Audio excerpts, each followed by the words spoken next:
quiere servir a Dios o a los dioses a los cuales esta nación sirve. Pero mi casa y yo serviremos a Jehová. Y me llama la atención de Josué. Para nosotros está mal dicho, está mal escrito, yo y mi casa, dice él, ¿verdad? Para nosotros debería ser mi casa y yo, ¿verdad? Que eso ya está más bonito. Pero el detalle es que como él era el jefe de familia, el sacerdote de la casa, por eso es que él se pone primero. Él dice yo y mi casa, porque él iba a instruir a su casa, él iba a ser el ejemplo de su casa. Y así deberíamos de ser nosotros, yo y mi casa. Porque podríamos decir miles de palabras, pero lo que arrastra multitudes es el ejemplo de cada uno de nosotros. ¿Verdad que sí? Vamos a venir al Señor en oración, vamos a darle gracias y a pedirle que sea Él que tome el control de nuestras vidas en este domingo hermoso, un domingo frío, pero aquí estamos usted y yo para servir al Dios del cielo. Buen Dios y Padre, te damos las gracias por tu amor y tu misericordia, reconocemos tu grandeza, reconocemos tu poder, reconocemos que eres el único Dios verdadero, reconocemos que eres el Dios de esta casa, reconozco que eres mi Dios, que eres el Dios en todas las áreas de nuestras vidas. En el nombre maravilloso de Jesús en esta mañana, todo lo entregamos en tus manos, todo lo depositamos delante de ti, nuestros pensamientos, Padre de la gloria, nuestros planes, nuestros propósitos, todo lo traemos delante de tu presencia para que se haga tu voluntad, así como en el cielo también en nuestras vidas. Y en esta mañana, mi Dios amado, queremos alabarte, queremos bendecirte, queremos exaltar tu nombre. Toma el control de la mente y del corazón, y todo aquello que se mueve en los aires, que sea contrario a ti, Padre, lo declaramos inoperante por el poder de tu palabra, por el poder de tu Espíritu, oh Dios del cielo. Y todo deseo de la carne lo llevamos cautivo a la obediencia a Cristo. En el nombre poderoso de Jesús hay poder en la sangre del Cordero. Te ofrenda de palmas al que vive, al que reina por los siglos de los siglos, porque Él es bueno. Para siempre es su misericordia.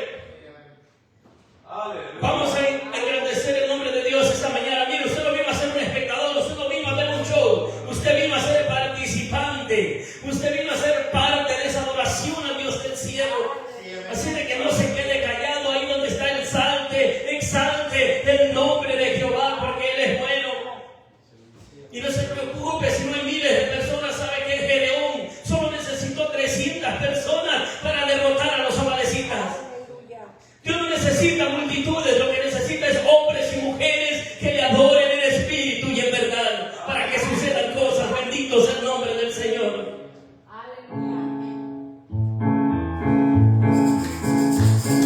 Aleluya, y poder de Jesús.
la honra y de toda la gloria. Él es digno de toda la alabanza. Alabamos el nombre de nuestro Dios.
no se queda así como que está tieso, es que está atado.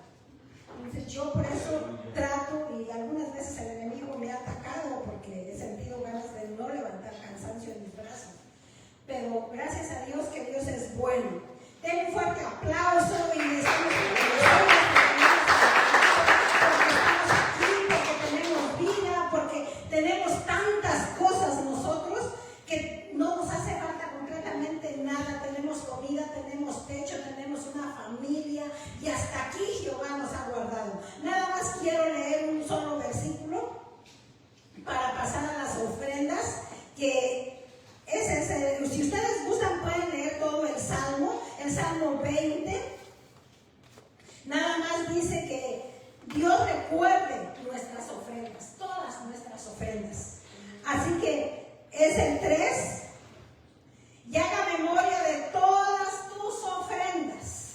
O sea que Él recuerde todo lo que nosotros hacemos y que tengamos nuestro corazón dispuesto, que sea de corazón, que no sea porque la gente nos vea, que no sea para quedar bien con alguien, sino que lo hagamos con todo nuestro corazón y nuestra voluntad. Así que nuestra hermana va a pasar para recolectar la ofrenda y los hermanos van a una alabanza.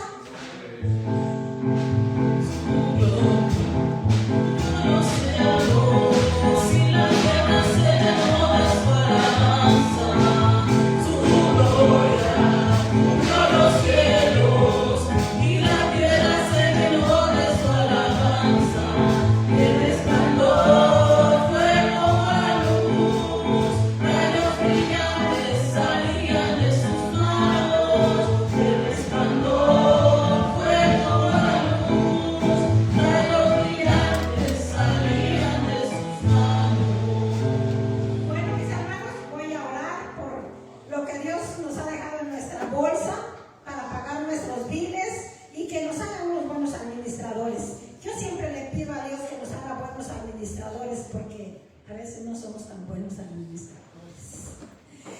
Gracias, Señor Jesucristo. Gracias, mi Cristo hermoso, por el gran privilegio que nos has dado, Padre, de dar un poco de lo mucho que tú nos das, Señor. Gracias, Señor. Padre lindo, bendice a cada hermano, mi Dios. Danos esa sabiduría, Padre, para poder, Señor, administrar lo que nos queda en nuestra bolsa, Padre, y para seguir adelante, mi Cristo hermoso, con tu obra, mi Dios. Ayúdanos, Padre, y bendice, Padre, aquel que no tiene un trabajo, Padre. Dale trabajo, mi Cristo hermoso. Derrama bendición hasta que sobreabunde, mi Cristo hermoso. Multiplica lo que nos ha quedado, Padre. Multiplícalo, mi Cristo hermoso. Gracias, Señor Jesucristo. Amén. Gracias. Señor, también te pongo al predicador que trae tu palabra, mi Dios. Úsalo, Padre, como ese vaso escogido. Yo creo que ya tiene la palabra, Padre. Que seas tú, hermoso Espíritu Santo, hablando por medio del siervo tuyo, mi Dios. Gracias, Señor Jesucristo. Amén. Amén. Gloria a Dios. Bendiciones, Dios les bendiga. Buenos días. Le damos gracias a Dios porque una mañana en particular, creo que finalmente estamos inaugurando las temperaturas del invierno. Y pues hay que agradecer ese diseño que Dios le dio a este mundo. En algunas partes del mundo gozamos de las 4 estaciones. En El Salvador, que es el país donde Dios me permitió nacer, hay mucha lluvia y mucho calor todo el tiempo. Así que para mí esto es una nueva aventura. Ya, gracias a Dios, voy para casi 10 años de estar aquí. Y la verdad que he sabido disfrutar. Espero que usted también, a pesar de que a veces cuesta un poquito. Bien, vamos a la Biblia. Me gustaría que hablemos sobre algo muy importante, a lo cual yo he titulado Siguiendo un buen ejemplo. Porque a veces en nuestro diario vivir, sea lo que vemos son malos ejemplos. Pero la Biblia siempre tiene una buena recomendación para sus hijos. Dios ha dejado escrito de cosas importantísimas a las cuales nosotros tenemos que hacer caso. Quiero que vayamos a Filipenses capítulo 3, versículo 17 y 19, y vamos a leer después 2 Timoteo capítulo 3, versículo 10 y 12. Pero primero Filipenses capítulo 3, versículo 17 y 19. Vamos a leer Filipenses. Dice, así como está escrito: hermanos, sed imitadores de mí, mirad a los que así se conducen según el ejemplo que tenéis en nosotros. Porque por ahí eran muchos, de los cuales os dije muchas veces, y ahora lo digo llorando, que son enemigos de la cruz de Cristo, el fin de los cuales será perdición, cuyo Dios es el vientre y cuya gloria es su vergüenza, que solo piensan en lo terrenal. Ahora quiero que veamos también Pablo a Timoteo en su segunda carta, capítulo 3, versículo 10 y hasta el versículo 12. Y dice así: pero tú has seguido mi doctrina, conducta, propósito, fe, longanimidad, amor, paciencia, persecuciones, padecimientos, como los que me sobrevinieron en Antioquía, en Iconio, en Listra, persecuciones que he sufrido, y de todas me ha librado el Señor. Versículo 12: y también todos los que quieran vivir piadosamente en Cristo Jesús padecerán persecución. Ayúdame con una oración. Padre, en esta mañana te doy gracias, Señor, porque tu misericordia es incomparable, porque tú eres un Dios incomparable en todos los sentidos.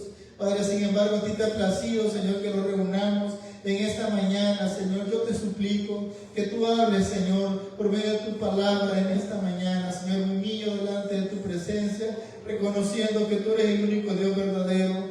Tú eres el único Dios que se encarnó y vino a morir en una cruz por todos nuestros pecados.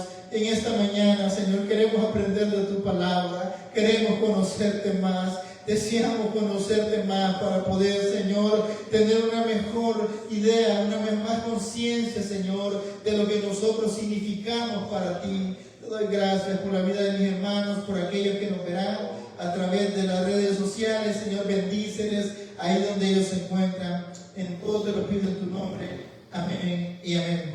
Aleluya. Siguiendo un buen ejemplo. Todos somos un ejemplo.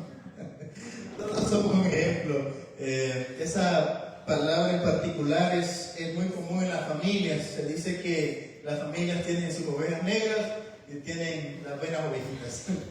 Y regularmente a las personas o a los miembros de las familias que suelen tener comportamientos un poquito inusuales, se cree que ellos son un mal ejemplo, no solo para la familia que está en su círculo más cercano, sino obviamente para todos.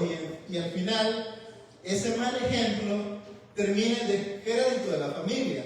No sé si ustedes han escuchado, pero en mi país es muy común que a veces por un miembro de la familia que se porte mal, no mencionan a ese miembro, dicen que la familia X es lo peor que hay. En realidad, si fuéramos justos, no es la familia, es ese tipo que está haciendo malas cosas. Sin embargo, pagan justo por pecadores. Y de eso es lo que nosotros en la iglesia de Cristo tenemos que tener mucho, pero mucho cuidado. Porque vivimos en un mundo en que indiscriminadamente critican a veces de manera muy a la ligera todo lo que ven. Y muchas de las cosas que critican claramente que hay una gran razón en ello. Sin embargo, de vuelta, generalizan tanto y terminamos al final con nuestro ejemplo dañando a otras personas, muchas veces de manera consciente y muchas otras veces de manera consciente, que ese para mí es el mayor problema, cuando somos conscientes de que nuestras actitudes no reflejan el carácter de Cristo. Y ahí es donde destruimos la iglesia de Cristo. Pero en esta mañana yo quiero hablar de siguiendo un buen ejemplo. Yo quiero que meditemos en los dos versículos que hemos tomado en cuenta. Quiero que regresemos a Filipenses para poder introducirnos en lo que quiero hablar esta mañana. Y Pablo, en el capítulo 3 y versículo 1, a la iglesia de Filipos les dice: por lo demás, hermanos, gozaos en el Señor. A mí no me es molesto escribiros las mismas cosas, y para vosotros es seguro. Versículo 2, le da una recomendación y le dice: guardaos de los perros, guardaos de los malos obreros, guardaos de los mutiladores del cuerpo. Y dice, ¿por qué? En el versículo 3, porque nosotros somos la circuncisión, los que en espíritu servimos a Dios y nos gloriamos en Cristo Jesús, no teniendo confianza en la carne. Y lo que Pablo les está diciendo es una de las cosas que cuando el Evangelio nace lamentablemente también las herejías, nace el falso Evangelio. Lo falso y lo verdadero siempre han existido. Y es obligación de la iglesia, de los miembros de la iglesia, saber diferenciar entre lo que es verdadero y lo que es falso. Y alguien se preguntará, pero ¿cómo puedo yo saber qué es verdadero y qué es falso? Bueno, una manera muy simple, es tan fácil que los teólogos dicen, cuando la Biblia calla, el hombre tiene que callar. Así de fácil. Hay muchas personas que de la Biblia han hecho un libro de especulaciones y especulan sobre cosas que aparentemente tienen un grado de espiritualidad, pero que tienen cero edificación. Hoy vivimos en un mundo que debate sobre todo. Incluso hay quienes llegan a la arrogancia de querer sentar al Dios creador en el sillón de los acusados y ponerle a todo tipo de juzgamientos y cuestionar la existencia misma de ese Dios. Sin embargo, en aquel tiempo o en este momento en que Pablo escribe esto, él sabía que lamentablemente ya existían los malos y falsos maestros. Eso no es noticia nueva. De hecho, cuando regresamos nuevamente a Timoteo, en el capítulo que tomamos de referencia, en el capítulo 3, versículo 1, Pablo le dice a Timoteo, también debes saber esto. Esa palabra debes saber esto implica una necesidad, implica que eso es necesario, que eso es importante. Ahora, eso que Pablo le escribe a Timoteo, también nosotros debemos de saberlo. Pero ¿qué es eso que nosotros debemos de saber según Pablo? Él dice que en los postreros días vendrán tiempos peligrosos. Aleluya. Y el versículo 2 dice más, o da la explicación de a qué se refiere con tiempos peligrosos.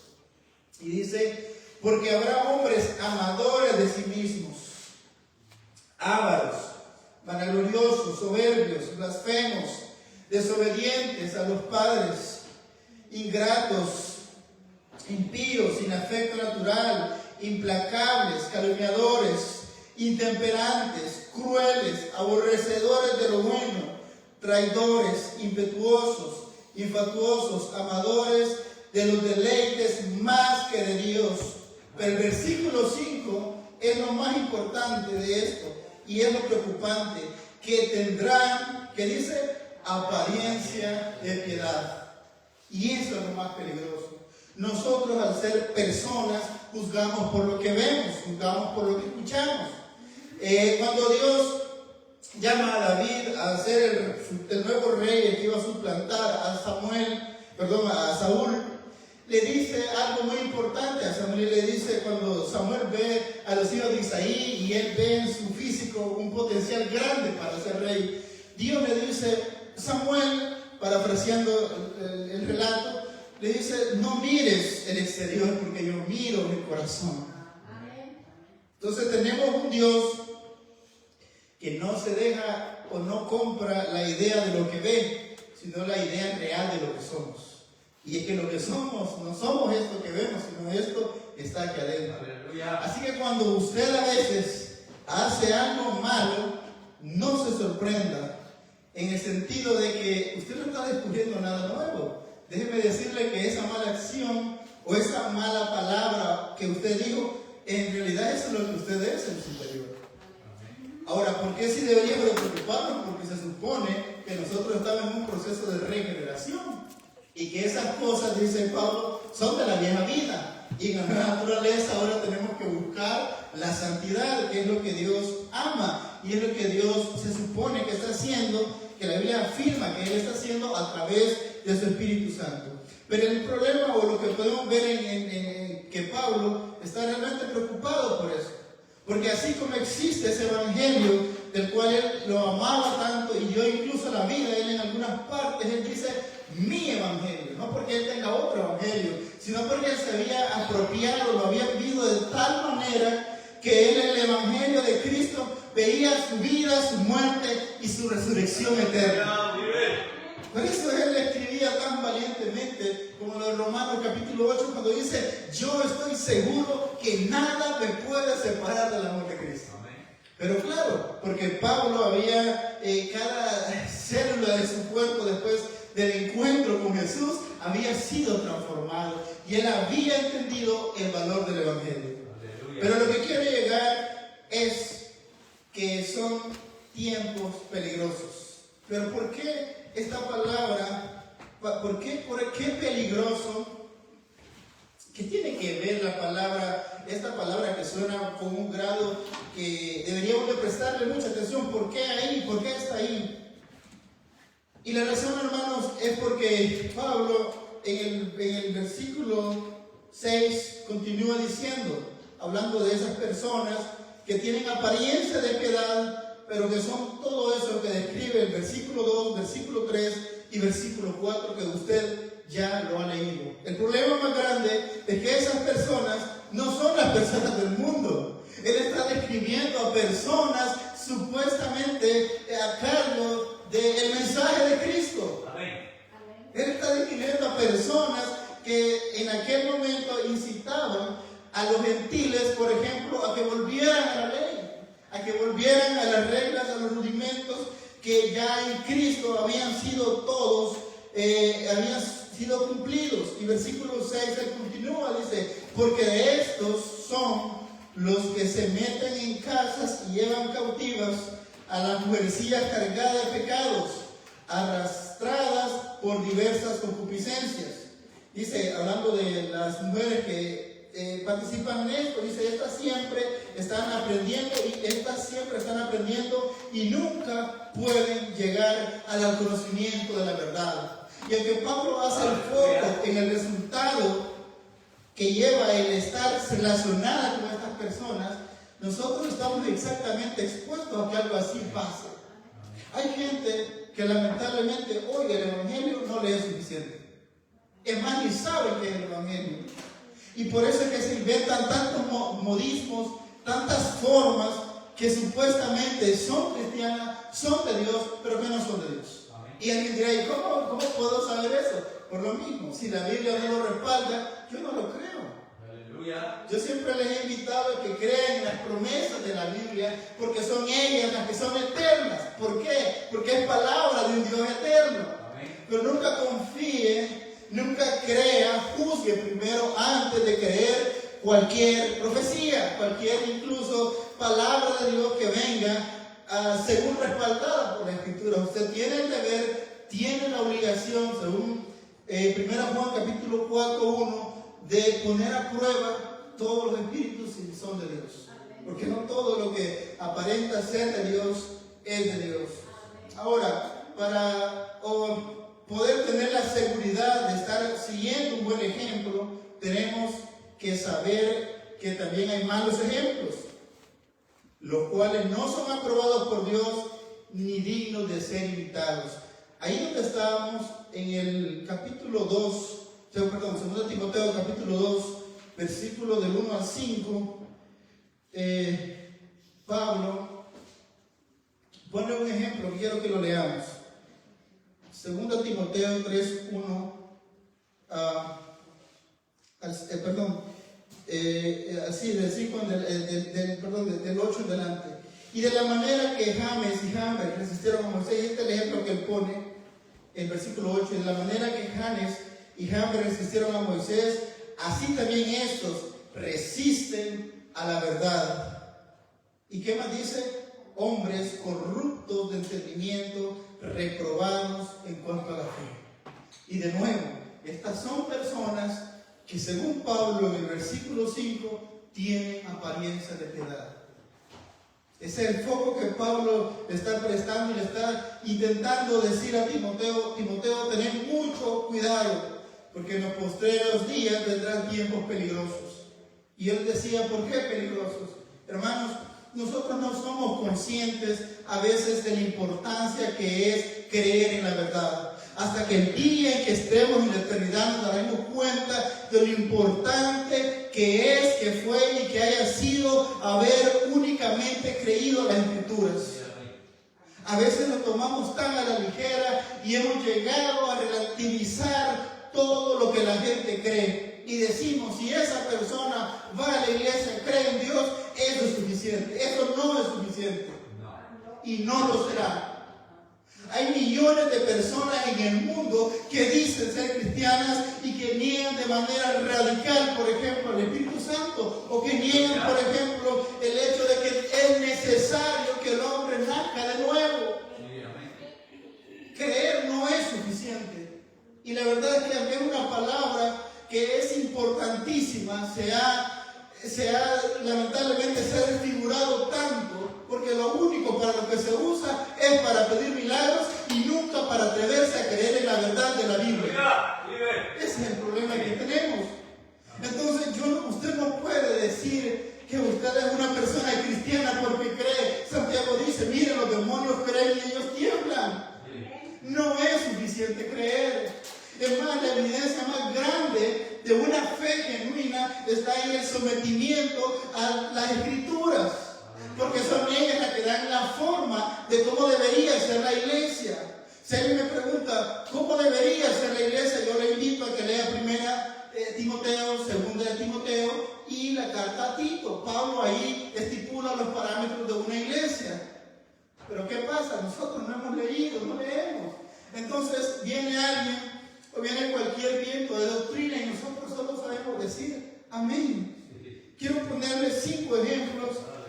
Quiero disculparme de antemano, las palabras son raritas, pero también trataré de decir lo que significan.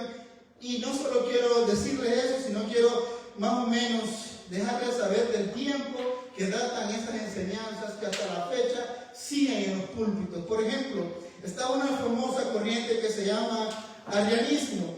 Esta corriente niega la divinidad de Cristo, afirmando que era un ser creado. ¿Adivinen quiénes dicen eso? Los testigos de Jehová. Eso más o menos nace en el año 256 después de Cristo. También tenemos el gnosticismo. Enseña que la salvación se obtenía a través del conocimiento secreto. Y eso data del siglo I. Ellos buscan conocer a Dios a través del misticismo. Y si hay algo que muchas iglesias han dejado entrar hoy es el misticismo. ¿No se ha escuchado gente que dicen que ellos tienen unción para repartir? Que ellos están más cerca de Dios, que ellos son los llamados por Dios a hacer X cosa, y tratan de meter ese misticismo en decir que Dios tiene ciertas clases. Y quiero decirles algo, todos fuimos llamados a ser hijos de Dios y a ser siervos de Dios. No tenemos nada más que decir. Luego tenemos el pelagianismo que niega la necesidad de la gracia divina para la salvación. Eso nace al final del siglo IV y se intensifica en el siglo V. Luego tenemos el nestorianismo. Dice que esta doctrina separa las naturalezas divinas y humanas de Cristo. Es decir, niegan que el Dios Santo se pudo haber encarnado. Y eso viene desde el siglo V. Y por último, el monofisismo afirma que Cristo tenía una sola naturaleza en lugar de dos. Y data del año 381 después de Cristo. Y ustedes dirán, ¿y eso qué tiene que ver? Bueno, tiene mucho que ver con la actualidad. Tenemos muchas iglesias de movimientos que, por ejemplo, ellos solo dicen creer en Jesús. Y yo he escuchado a muchas personas decir, bueno, eso basta. Porque ¿acaso no vamos al cielo por creer en Jesús? ¿Sí o no? ¿Vamos o no? Claro que sí. Pablo es bien claro, dice que hay un solo mediador entre Dios y el hombre, Jesucristo. Pero es cierto, eso es 100% cierto. Pero negar la Trinidad en la salvación, hermanos, es negar justamente al Dios de las Escrituras. Y por eso es necesario tener una buena comprensión de lo que significa ser cristiano. No podemos pensar que somos cristianos por estar en una iglesia. Peor aún, no podemos respaldar nuestra salvación solo porque hemos cumplido con el bautismo y con el hecho de haber hecho una oración. Ustedes se dan cuenta de la cantidad de millones de personas que en el día del juicio estarán ahí presentes y serán condenadas por la eternidad habiendo pasado y vivido una vida entera en una iglesia. Son millones, son hijos, muchos. Entonces sí es importante, y por eso la palabra que Pablo usa, dice en los postreros tiempos, que dice, debe saber esto, que en los postreros tiempos vendrán tiempos peligrosos. Entonces, ¿cuál es el peligro? Conocer aquello que casi es la verdad, pero no es la verdad. Y si no somos conscientes nosotros que hay una sola verdad revelada en su palabra, entonces cualquier cosa nos va a hacer dudar, cualquier cosa nos va a hacer cambiar de opinión. Y un día vamos a creer en algo, y otro día vamos a creer en algo más. Y la idea es que nosotros, al ser regenerados a través del Espíritu Santo, es que crezcamos. Eso lo hablamos hace algunos días. Entonces, y en la actualidad, ¿qué tenemos? Tenemos personas que dicen que hay que activar la ley de la fe mediante ofrendas, la prosperidad solo Jesús, el hiperpoder del Espíritu Santo. Han visto personas que dicen que el poder del Espíritu Santo es que todos se tiren al suelo, y peor aún, hay tantos negando la Trinidad misma de Dios. Ese es el tiempo que vivimos, así que estamos frente a un tiempo peligroso. Y yo no sé usted, pero usted tiene que hoy más que nunca tomarse muy en serio el hecho de ser llamado hijo de Dios, porque un hijo tiene la obligación de conocer a su padre. No podemos nosotros tener ese divorcio de decir, soy cristiano, hago esto, pero ¿y Dios? Dios que se nos ha revelado en su palabra, ¿dónde está? ¿Dónde está la capacidad mía de defender mi fe? Quiero leerle, creo que es, la escritura está en, permítame, la voy a encontrar rapidito. Judas, quiero que me acompañen si tienen ahí Biblia. Creo que el proyector hoy me está sirviendo, así que hasta yo me sirve para que yo sea más hábil aquí para encontrar la cita. Quiero que me acompañen a Judas, capítulo 3. Dice Judas capítulo 3, solo tiene un capítulo. El versículo 3 dice: amados, por la gran solicitud que tenía de describiros acerca de nuestra salvación, me ha sido necesario exhibiros, exhortándoos que contendáis ardientemente por la fe que ha sido una vez dada a los santos. Ese es un mandato que tenemos. Es un mandato de defender la fe, es un mandato. Alguien dirá, pero Dios no necesita ser defendido, es que yo no estoy defendiendo a Dios. Cuando yo predico la verdad, yo no estoy haciendo una defensa de Dios. Dios es suficientemente poderoso, lo ha demostrado a través de la eternidad, que Él es suficientemente poderoso. El problema lo tengo yo, porque al yo no tener la verdad, o no estoy creyendo en la verdad, pues yo sé que estoy perdiendo el tiempo. Dios no. Por eso es que se hace necesario conocer y tener mucho cuidado cuál es el ejemplo que yo estoy copiando, porque somos nosotros influenciados por lo que vemos y por lo que escuchamos. Y parece que no, pero sí. Y más nos vale a nosotros tener conciencia de eso. Ahora, Pablo, donde estábamos, en 2 Timoteo, él habla acerca de la doctrina. La doctrina es la enseñanza verdadera que contiene. Entonces, él usa mucho esta palabra, la palabra doctrina. Ahora, yo quiero que veamos algunos aspectos que contienen de esta palabra, de esta doctrina de la cual Pablo habla. Quiero que volvamos nuevamente a nuestro versículo 10 y versículo 12. Y Pablo, después de haberle dicho a Timoteo lo que estos hombres son y el cuidado que tenemos que tener de ellos, en el versículo 10 le dice: pero tú has seguido mi doctrina. Y ahí quiero que hagamos un alto. ¿Qué exactamente contiene o qué está diciendo Pablo cuando dice la palabra doctrina? Quiero hacer mención de 3 cosas fundamentales en las que se funda la doctrina, no de Pablo, sino de la iglesia. La primera es que Cristo vino por los pecadores. Y quiero que vayamos ahí mismo a 1 Timoteo capítulo 1, versículo 12. dice, doy gracias. Pablo es siempre agradecido por esa gracia inmerecida. Él comienza en el versículo 12 diciendo, doy gracias al que me fortaleció, a Cristo Jesús nuestro Señor, porque me tuvo por fiel, poniéndome en el ministerio, habiendo yo sido antes blasfemo, perseguidor e injuriador, mas fui recibido a misericordia por lo que hice, porque lo hice en ignorancia, en incredulidad. Pero la gracia de nuestro Señor fue más abundante con la fe y el amor que es en Cristo Jesús. Versículo 15.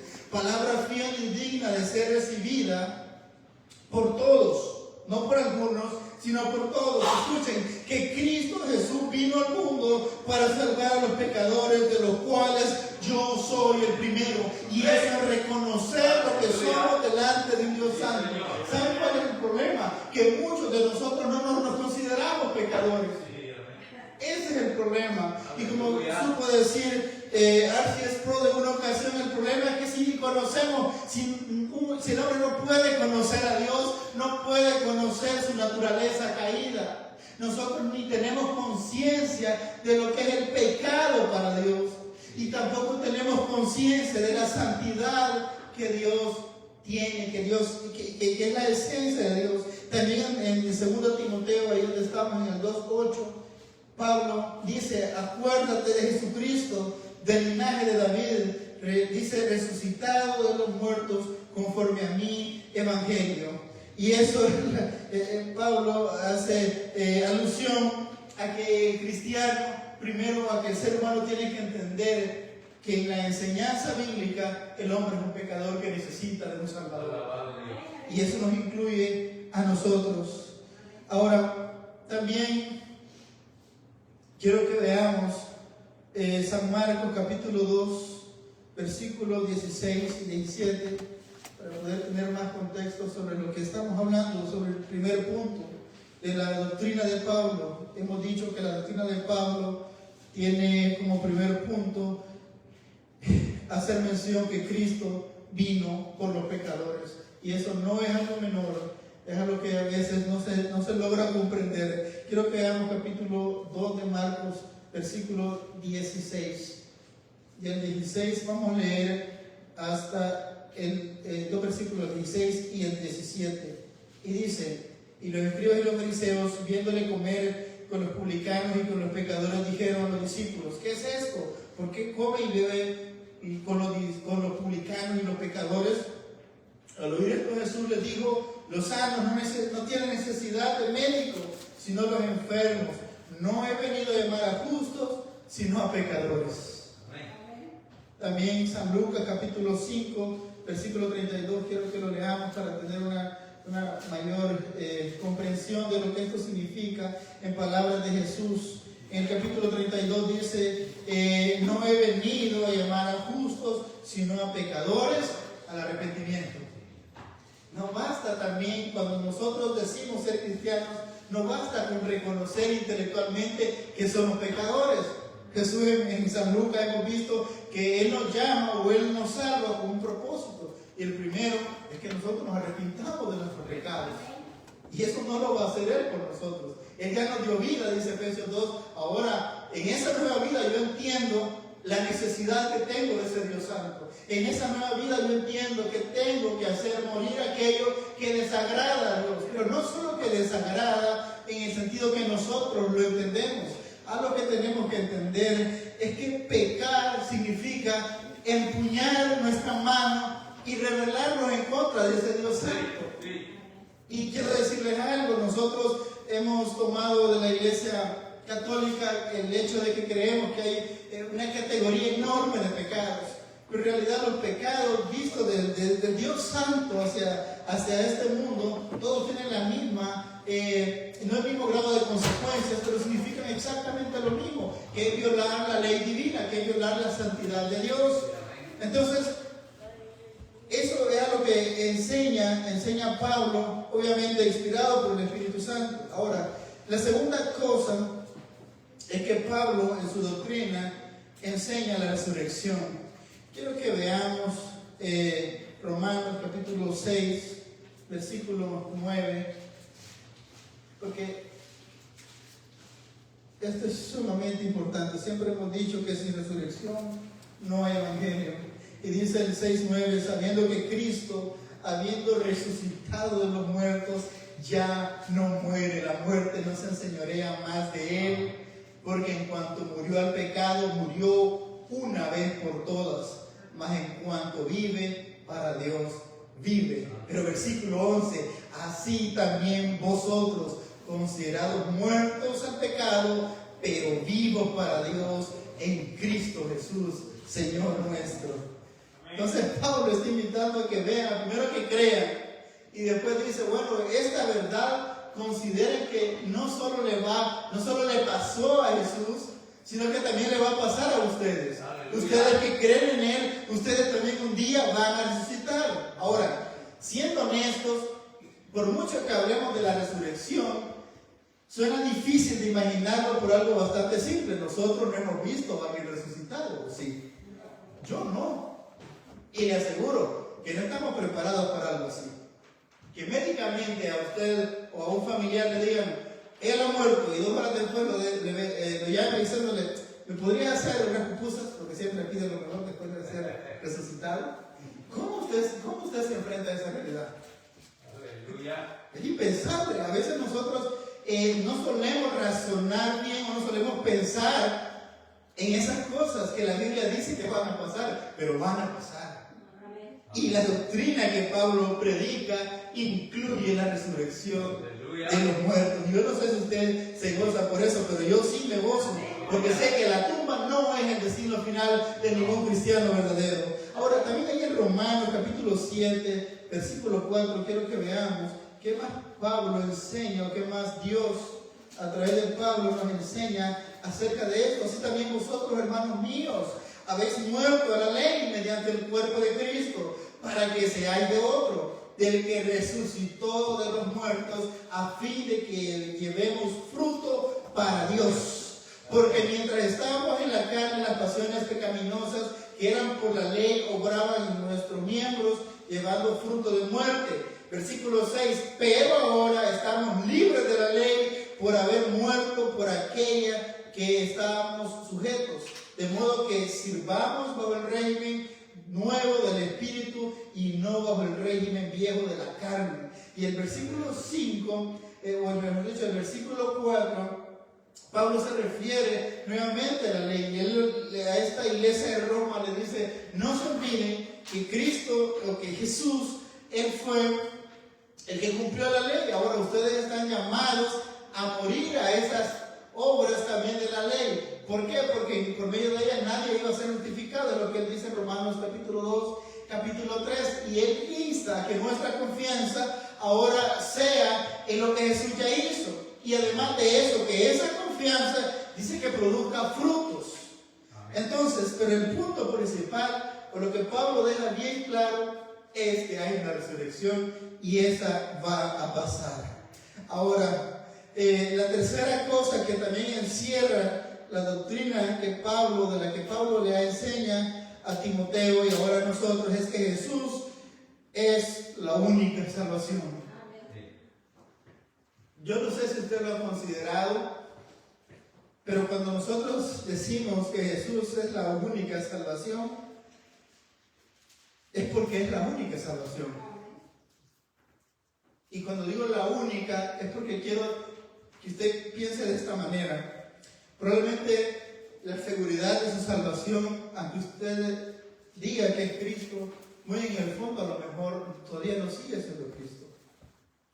Cuando Pablo le escribe a la iglesia de Galacia, nosotros la conocemos por la carta de Gálatas, él lo primero que le dice, y él se impresiona y le dice, y a ustedes de manera coloquial, ¿qué le pasó?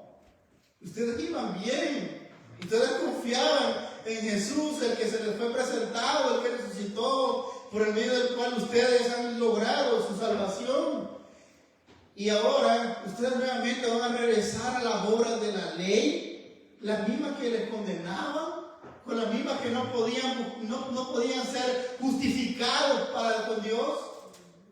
Y esa carta va dirigida a cristianos. Ahora, Han pasado muchos siglos, porque Jesús escribió en el primer siglo después de Cristo. Pero nosotros, cuando decimos que la salvación es únicamente a través de Jesucristo, tenemos que ser más conscientes de lo que esa frase significa y de las implicaciones que eso tiene. Porque usted puede que hoy usted diga, sí es cierto, yo confío, creo que Jesús es mi única salvación. Pero si al final de esa frase usted sigue, pero entonces déjeme decirle que su confianza no es Jesús. Probablemente usted diga, sí, es Jesús, pero tengo que portarme bien. Los moralistas enseñan, usando la misma Biblia, que nosotros tenemos que portarnos bien. Y la Biblia dice, ustedes no pueden portarse bien, hay una naturaleza pecaminosa que los lleva siempre al pecado. Pero tienen algo que se llama Espíritu Santo, la tercera persona de la Trinidad, que les va a ayudar a tener dominio propio sobre esos deseos de la carne. Y alguien podrá decir, bueno, yo creo que Jesús es mi salvación, pero yo doy bastante. Y déjeme decirle que la Biblia dice que de Jehová es el cielo y la plenitud, y el mundo y todo lo que hay en él. Entonces no hay forma. Entonces quiero que veamos lo que dice Pablo 2:5 en la carta a Timoteo, y le dice, porque hay un solo Dios. Me encanta esa afirmación.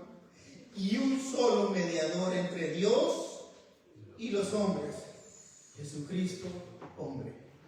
Yo quiero retarlo a que usted realmente no conozca solamente esta verdad, sino que la crea. De otra manera, usted se va a ver afectado por todo. Y de otra manera, su seguridad de la salvación al final del día no es Jesucristo. Y yo le digo algo, si Jesucristo no fuese mi seguridad de salvación, no tuviera razón para estar aquí, y usted tampoco. Si usted dice que Jesucristo y su refugio de salvación es Jesucristo, debe de ser Jesucristo. ¿Cuándo? Siempre. Siempre. Siempre, siempre. Eso no es menor. Hay muchas personas que hoy dicen que traen básicamente la doctrina que la iglesia enseñó hasta el siglo XVI. Decían, bueno, es la fe más las obras. Y que ustedes no lo crean, no lo dicen de esa manera, pero dicen, usted tiene que aceptar a Jesús, reconocerlo en su corazón, y le comienzan a sacar todo lo moral, pórtese bien, pague impuestos, sea buen hombre, sea buena mujer, etcétera, etcétera, etcétera. Y entonces uno dice, entonces ¿en qué descansa la salvación de esta gente? Entonces, cuando decimos que nuestra salvación descansa en Jesús, es porque tiene que descansar en Él. De otra manera, déjeme decirle que usted y yo, si no es así, hasta esta fecha, hemos perdido mucho tiempo y mucho dinero. Ahora, quiero que continuemos. Entonces, hemos visto que la doctrina de la que Pablo habla en el versículo 10 contiene primero que Cristo vino por pecadores. Esos somos nosotros y muchos millones alrededor del mundo que han sido alcanzados por el Evangelio para salvación. Y en segundo lugar, que Cristo ha prometido una resurrección para los suyos. Y en tercer lugar, Jesús, el único medio de salvación. Ahora yo quiero darle algo práctico a este mensaje.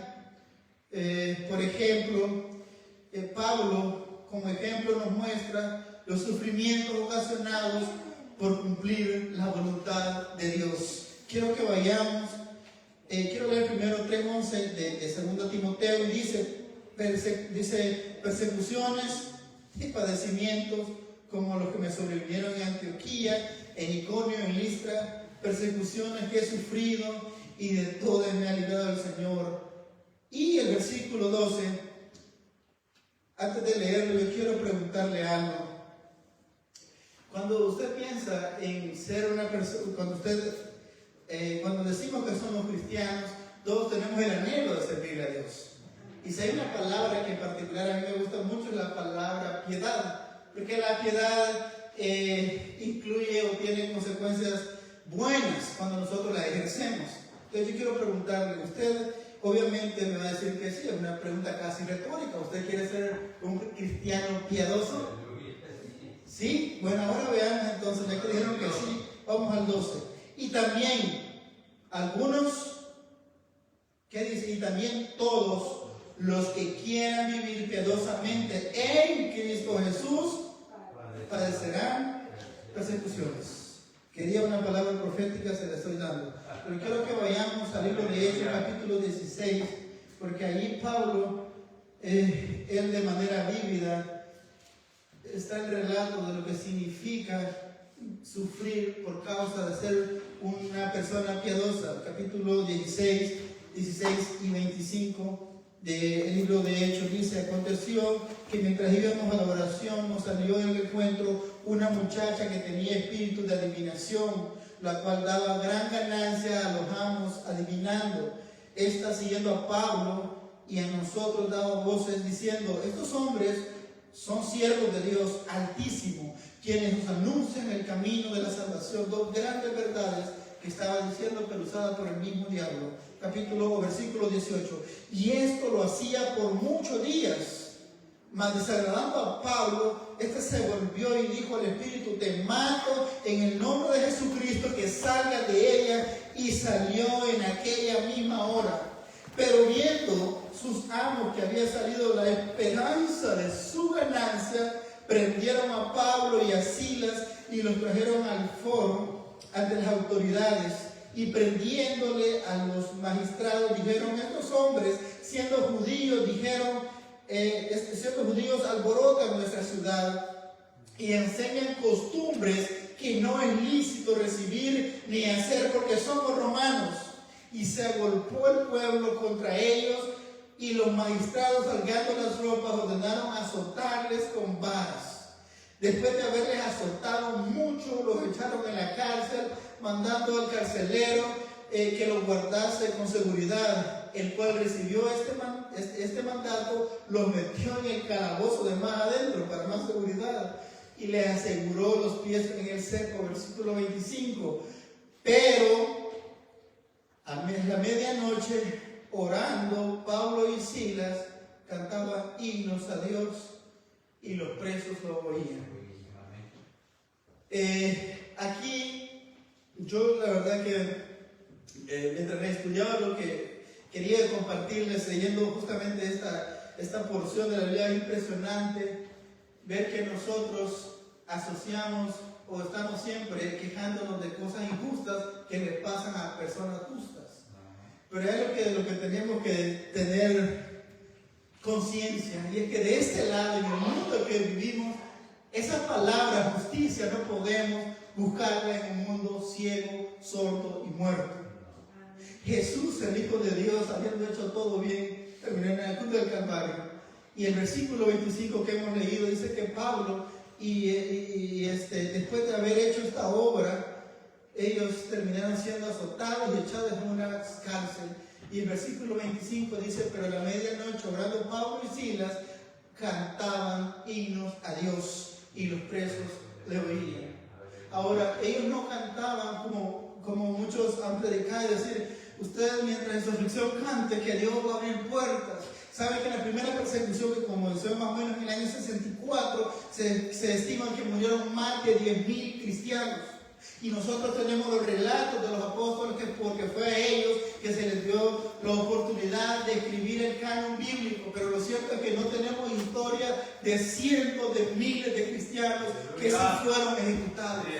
Y mucha gente usa estos versículos para motivar a la gente y decir: cante, que mientras usted cante, Dios está haciendo una obra. Y no necesariamente es así. Aunque esa obra parezca mal, claro, glorifica a Dios, pero no siempre quiere decir que eso va a terminar en algo bueno.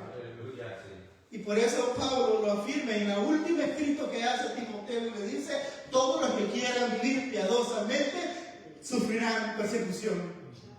Y eso es algo que no escuchamos. Ahora quiero que nos vayamos una página atrás, capítulo 14, versículos 8 y 20. Quiero leer lo que pasa cuando usted hace la obra de Dios. Y dice: y cierto hombre de Listra estaba sentado, imposibilitado de los pies, cojo de nacimiento, que jamás había andado. Este oyó hablar a Pablo, el cual fijando en él sus ojos, y viendo que tenía fe para ser sanado, dijo a gran voz: levántate derecho sobre tus pies. Y salió y anduvo. Versículo 11. Entonces la gente, visto lo que Pablo había hecho, alzó la voz diciendo en lengua liconiense: bajó Dios bajo la semejanza de hombres, ha descendido a nosotros. Y a Bernabé llamaban Júpiter y a Pablo Mercurio, porque este era el que llevaba la palabra. Y el sacerdote de Júpiter, cuyo templo estaba frente a la ciudad, trajo toros y guirnaldas delante de las puertas, y juntamente con la muchedumbre querían ofrecer sacrificios. Cuando lo oyeron los apóstoles, Bernabé y Pablo rasgaron sus vestiduras. Hermanos, hoy si una persona, si hay una persona, hay muchos charlatanes por ahí que hacen algo chiquitito, quieren que todas las cámaras 4K y 8K estén viendo ese falso milagro. Y estos que hayan hecho un milagro impresionante, obviamente, por el poder que Jesucristo les había dado a través del Espíritu Santo, habían hecho que un hombre caminase. Versículo 17. Si bien no se dejó a sí mismo sin testimonio, haciendo bien, diciendo: lluvias del cielo y tiempos fructíferos, llenando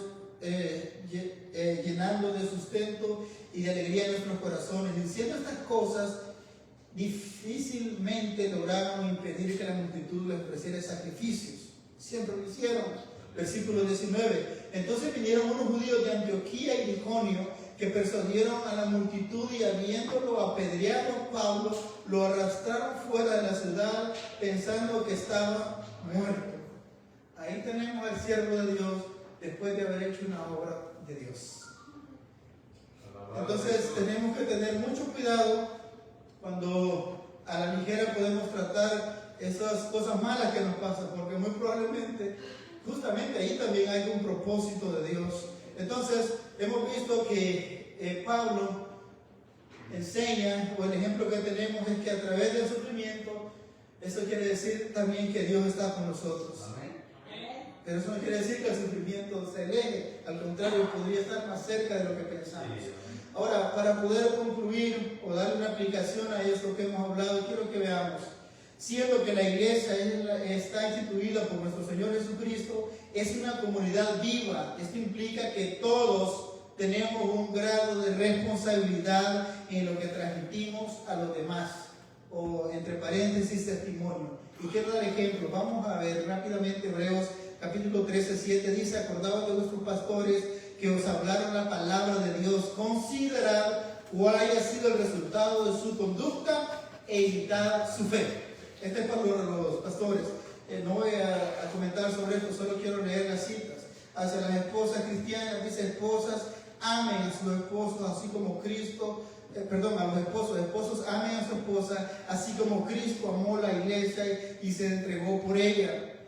A las esposas, en el mismo capítulo 5, 22 y 24 de Efesios, Pablo dice que las mujeres respeten a sus maridos como si se tratara del Señor. Yo creo que no tienen una vara más alta. Cada vez que piensen en cuánto debo respetar, tienen que pensar en Jesucristo mismo. De esa manera, Pablo dice que la mujer tiene que respetar a su marido, porque el marido es cabeza de la mujer, como Cristo es cabeza y salvador del cuerpo, que es la iglesia. Si pues la iglesia es dócil a Cristo, séanlo también, y si reserva alguna, las mujeres a sus maridos. Entonces, los cristianos, y para nosotros la iglesia, 1 Timoteo capítulo 5 versículo 8 dice: porque si alguno no provee para los suyos, y mayormente para los de su casa, han negado la fe y es peor que un incrédulo. Entonces, en conclusión, con estas 4 últimas citas que he dicho, quiero decir que teniendo como máximo ejemplo de justicia, amor, misericordia, perdón, santidad, obediencia en Jesucristo, estamos retados a replicar ese buen ejemplo a todos. Amén. Y quiero terminar en Romanos capítulo 12, 14 al 21, porque si algo, o yo no quiero que usted se vaya sin sentirse responsable de hacer algo. quiero que leamos Romanos capítulo 12, versículo 14 al 21. Escuchen lo que Pablo él escribe a la iglesia de Roma y que claramente también es para nosotros. Dice: bendecid a los que os persiguen, bendecid y no maldigáis, gozaos con los que se gozan, llorad con los que lloran, unánimes entre vosotros, no altivos, sino asociándoos con los humildes. No seáis sabios en vuestra propia opinión, no paguéis a nadie mal por mal, procurad lo bueno delante de todos los hombres. Si es posible, en cuanto dependa de vosotros, estad en paz con todos los hombres. No os venguéis vosotros mismos, amados míos, sino dejad lugar a la ira de Dios, porque escrito está: mía es la venganza, yo pagaré, dice el Señor. Últimos 2 versículos: que si tu enemigo tuviere hambre, dale de comer; si tuviere sed, dale de beber, pues haciendo esto, ascuas de fuego amontonarás sobre su cabeza. Y versículo 21: no sea vencido de lo malo, sino vence el mal con el bien. Ese es el ejemplo que nosotros tenemos que seguir como hijos de Dios, como cristianos. Yo quiero motivarlo a que tengamos, como dije, como ejemplo al más grande ejemplo, que es Jesucristo mismo. Haciendo eso daremos un buen testimonio, seremos buenos predicadores, no por lo que digamos, sino por lo que hagamos, por lo que la gente vea en nosotros. Así que la invitación, hermanos, siempre es: busquemos de Dios. Pero cuando digo busquemos de Dios, no lo quiero dejar como una idea que voy a buscar a Dios porque voy a la iglesia. No, búsquelo a través de su palabra. Búsquelo a través de tomarse un tiempo en leer la escritura. Búsquelo ahí donde usted trabaje. Ocupe 10 minutos de oración. Porque yo estaba pensando en que nosotros, por ejemplo, promovemos mucho la oración, pero eso puede convertirse en cierta manera en algo que yo lo veo un poquito mal, porque pareciera que estamos, o podría entenderse como: usted tiene que venir aquí y ya no va a tener la vida de oración. Esta oración que hacemos aquí es una oración congregacional, pero estoy seguro que sus necesidades usted no las expone aquí por una cuestión bastante obvia. Yo no lo hago y usted tampoco debería de hacerlo, pero estoy seguro que usted necesita, así como yo necesito, una vida de oración. Y nos hemos dado cuenta que es tiempo de tomar en serio lo que la Biblia dice. Aleluya. Porque, hermanos, esta misma palabra, que para muchos millones va a ser de salvación, para muchos millones de millones será la condenación eterna también. Así que quiero que nos pongamos de pie, que oremos y que le pidamos a Dios. Queremos ser buenos hijos, queremos imitarlo en todo. Tenemos muchas cosas que aprender. No estamos ni cerca de lograr o tener la altura, lo mejor que hemos deseado, pero no es tanto, estamos vivos. Y si usted es un verdadero hijo de Dios, usted va a querer conocer a su Padre, usted va a conocer y va a desear conocer más lo que Él tiene para usted. Cuando yo era niño, recuerdo que mi papá no siempre me compraba regalos, pero cuando me decía: te voy a comprar algo, pero no te voy a decir qué, yo tenía